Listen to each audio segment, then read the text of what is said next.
Globalstar is a low Earth orbit satellite constellation for satellite phone and low-speed data communications, somewhat similar to the Iridium satellite constellation and Orbcomm satellite systems.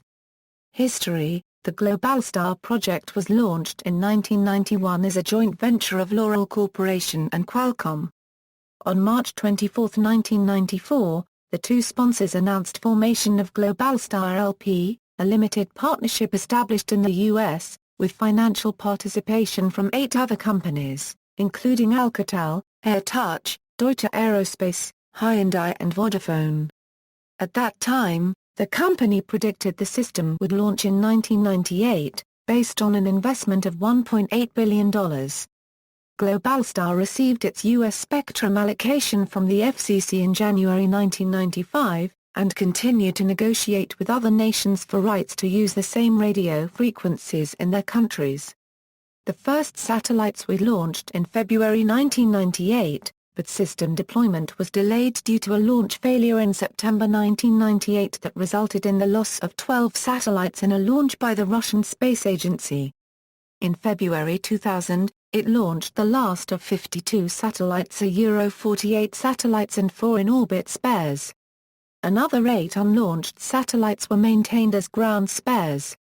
The first call on the original Globalstar system was placed on November 1, 1998, from Qualcomm Chairman Erwin Jacobs in San Diego to Loral Space and Communications CEO and Chairman Bernard Schwartz in New York. In October 1999, the system began friendly user trials with 44 of 48 planned satellites. In December 1999, the system began limited commercial service for 200 users with the full 48 satellites. In February 2000, it began full commercial service with its 48 satellites and 4 spares in North America, Europe and Brazil. Initial prices were $1.79 per minute. On February 15, 2002, the predecessor company Globalstar and 3 of his subsidiaries filed voluntary petitions under Chapter 11 of the United States Bankruptcy Code. In 2004, restructuring of the old Globalstar was completed. The first stage of the restructuring was completed on December 5, 2003, when Thermo Capital Partners LLC was deemed to obtain operational control of the business, as well as certain ownership rights and risks. Thermo Capital Partners became the principal owner. Globalstar LLC was formed as a Delaware limited liability company in November 2003, and was converted into Globalstar, Incorporated, on March 17, 2006. In 2007, Globalstar launched 8 additional first-generation spare satellites into space to help compensate for the premature failure of their in-orbit satellites. Between 2010 and 2013, Globalstar launched 24 second-generation satellites in an effort to restore their system to full service. In 2011, Globalstar began laying off employees of their Canadian office to reduce costs and restructure the company.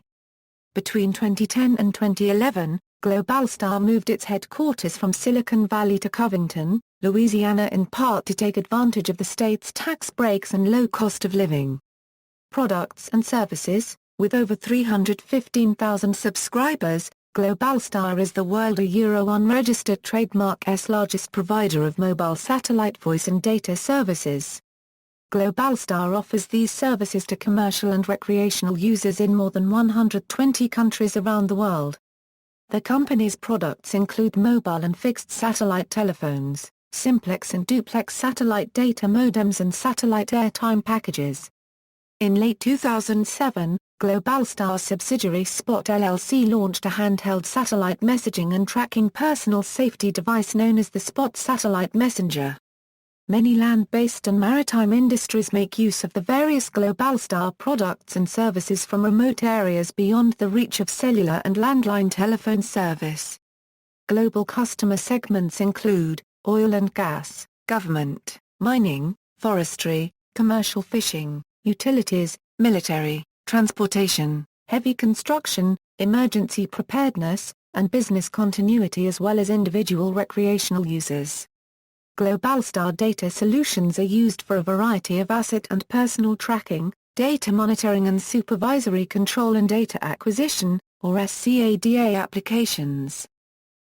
Portable telephones Ericsson A290, Globalstar GSP 1600, Globalstar GSP 1700, GLIT SAT 550, GLIT SAT 600. Fixed telephones Globalstar GSP 2900. Simplex data modems Globalstar STX2, Globalstar STX3, GeoForce MIT. Duplex voice data modules Globalstar GSP 1720. Services voice telephony, one-way mobile terminated SMS text messaging, 9600-bit S circuit switched data calls, 9600-bit S packet switched internet access, one-way mobile originated short burst messages, device geolocation within approximately 30 kilometers. System architecture gateways Globalstar satellites are simple bent pipe analog repeaters, unlike Iridium. A network of ground gateway stations provides connectivity from the 40 satellites to the public switched telephone network and Internet. A satellite must have a gateway station in view to provide service to any users it may see. 24 Globalstar gateways are located around the world, including 7 in North America. Globalstar gateways are the largest cellular base stations in the world with a design capacity for over 10,000 concurrent phone calls over a coverage area that is roughly 50% of the size of the USA. Globalstar supports CDMA technology such as the rake receiver and soft handoffs, so a handset may be talking via two spot beams to two gateways for path diversity. Globalstar users are assigned telephone numbers on the North American numbering plan in North America or the appropriate telephone numbering plan for the country that the overseas gateway is located in, except for Brazil, where the official Globalstar country code is used.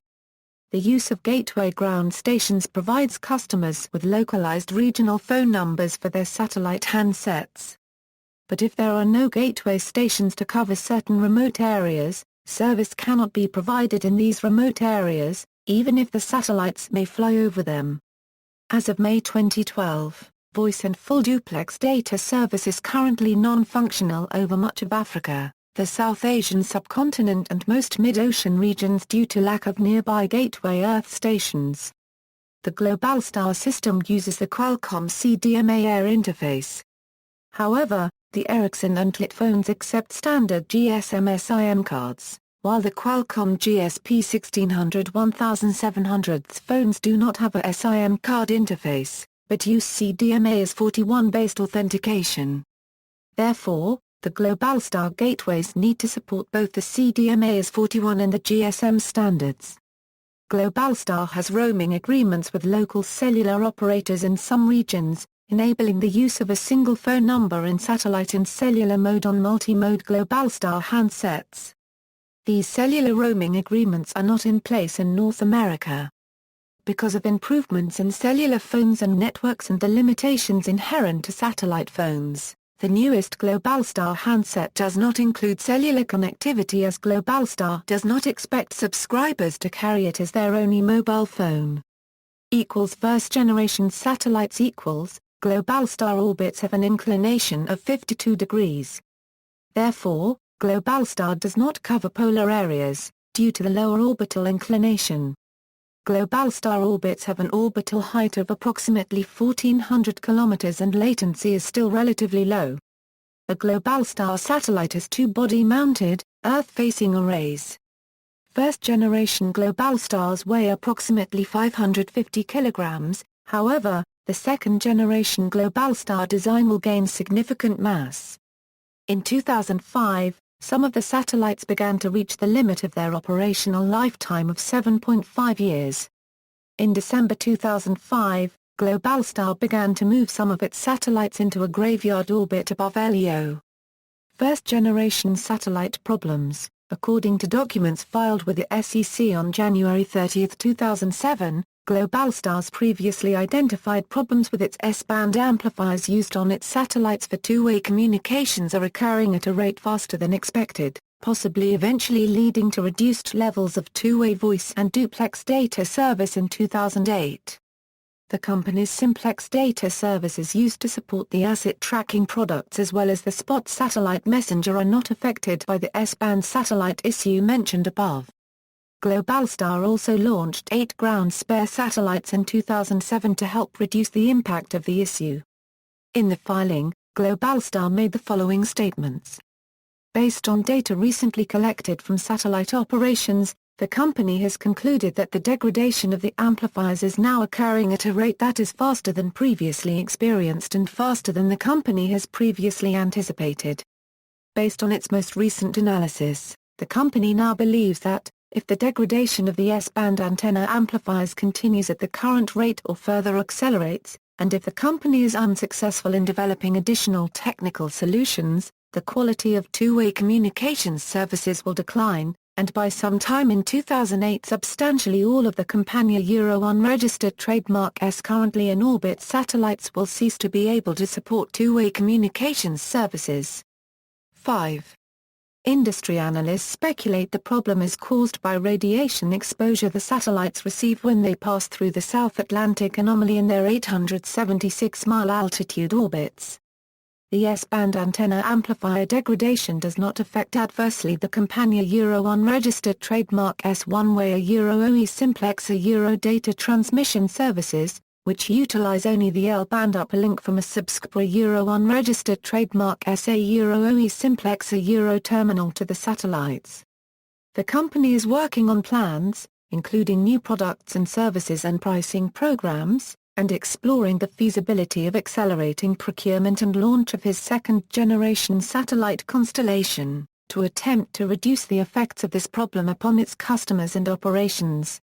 The company will be able to forecast the duration of service coverage at any particular location in its service area and intends to make this information available without charge to its service providers, including its wholly owned operating subsidiaries, so that they may work with their subscribers to reduce the impact of the degradation in service quality in their respective service areas. The company is also reviewing its business plan in light of these developments. The Compania Euro-1 registered trademark S liquidity remains strong. At December 31, 2006, in addition to its credit agreement, the company had unrestricted cash on hand and undrawn amounts under the Thermo Funding Company irrevocable standby stock purchase agreement of approximately $195 million. Globalstar's interim solution. In 2007, Globalstar launched 8 spare satellites for its existing constellation with a view to reducing the gaps in its two-way voice and data services pending commercial availability of his second-generation satellite constellation, scheduled for initial launch in the second half of 2009. Globalstar will continue to operate its existing satellite constellation to provide and support services until the second-generation Globalstar satellites are available for service. Until the new second-generation Globalstar satellite constellation is operational, Globalstar is offering its Optimum satellite availability tool on its internet site, which subscribers may use to predict when one or more unaffected satellites will be overhead at any specific geographic location. Most current users in summer 2007 report difficulty using the phones, with very short communication windows of 1 to 2 minutes and frequently dropped calls. To help customers deal with the S-band communication issues, Globalstar has provided a call times tool which calculates optimum calling times for a given location. Second-generation satellites equals. In December 2006, Globalstar announced that Alcatel Alenia Space, now Thales Alenia Space and its Cannes headquarters, has been awarded a $661 million contract for the second-generation 48 satellite constellation. The satellites were designed with a life expectancy of 15 years, significantly longer than the design life of Globalstar, a Euro-1 registered trademark S first-generation constellation. In addition, Globalstar announced on April 3, 2007 that it has signed a $9 million agreement with Thales Alenia Space to upgrade the Globalstar satellite constellation, including necessary hardware and software upgrades to Globalstar, a Euro-1 registered trademark S satellite control network facilities. In August 2008, Thales Alenia Space began production assembly, integration and testing of the second-generation flight model satellites, in its Rome factory. for launch as early as Q3 2009. In July 2009, Globalstar, Incorporated announced that it has received complete financing for its second-generation satellite constellation and signed an amendment to the initial contract, specifying in particular the adjusted conditions for production and the new satellite delivery timetable. The first 6 second-generation satellites were launched on October 19, 2010, from the Baikonur Cosmodrome in Kazakhstan. The launch used a Soyuz 2 launch vehicle with a freegate upper stage. These second-generation satellites are expected to provide Globalstar customers with satellite voice and data services until at least 2025. 6 more second-generation satellites were launched in July 2011, followed by another 6 satellites in December 2011. As of July 16, 2012, 18 of 24 new satellites had been launched.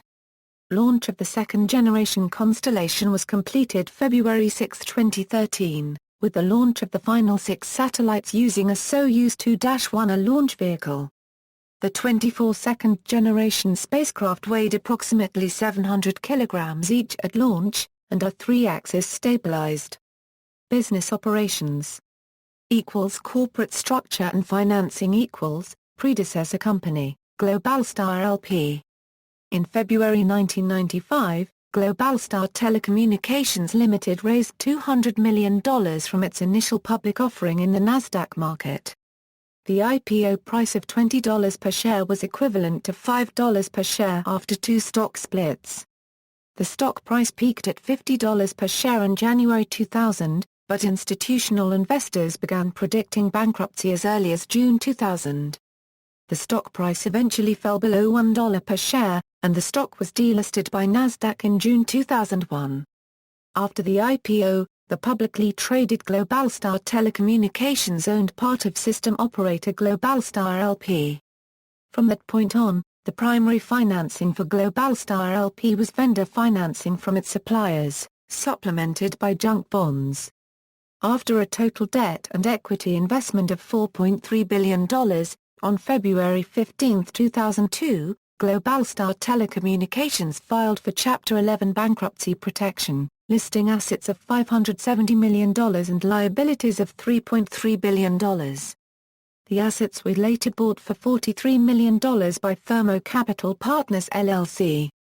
Globalstar LLC and Globalstar, Incorporated. When the new Globalstar emerged from bankruptcy in April 2004, it was owned by Thermo Capital Partners and the original creditors of Globalstar LP. Globalstar LLC was incorporated in April 2006 to become Globalstar, Incorporated. Globalstar, Incorporated completed an IPO in November 2006. The stock currently trades on the Nasdaq Global Select Market under the symbol GSAT. Spot LLC. In August 2007, Globalstar announced the introduction of the Spot satellite messenger product, to be marketed through its latest subsidiary Spot, Incorporated, later named Spot LLC. The Spot messenger is manufactured by Globalstar partner Axon LLC and combines the company's simplex data technology with an Emirates GPS chipset. Spot is intended to leverage Globalstar's still adequate L-band uplink, which is used by simplex modems. The product was launched early November 2007. Employees. The first 5 employees of Globalstar were transferred from the founding companies in 1991. Although few figures were publicly disclosed, the company apparently reached a peak of about 350 employees until layoffs in March 2001. However, this figure was misleading, as most of the development, operations and sales employees were employed by the Campania Euro-unregistered trademark S strategic partners. L'Oréal's chairman Bernard Schwartz served as Globalstar a Euro-unregistered trademark S chairman and CEO until May 2001. The company then appointed satellite telecommunications veteran Olof Lundberg to lead a turnaround at the company to serve as chairman and CEO. After beginning his career with Swedish Telecom, Lundberg had been founding director general of Inmarsat from 1979 to 1995. He served as founding CEO and later CEO and chairman ICO Global Communications from 1995 to 1999. Lundberg resigned from the company on June 30, 2003. See also. References. External links, official website, Globalstar satellite tracking, important information concerning the Globalstar satellite constellation.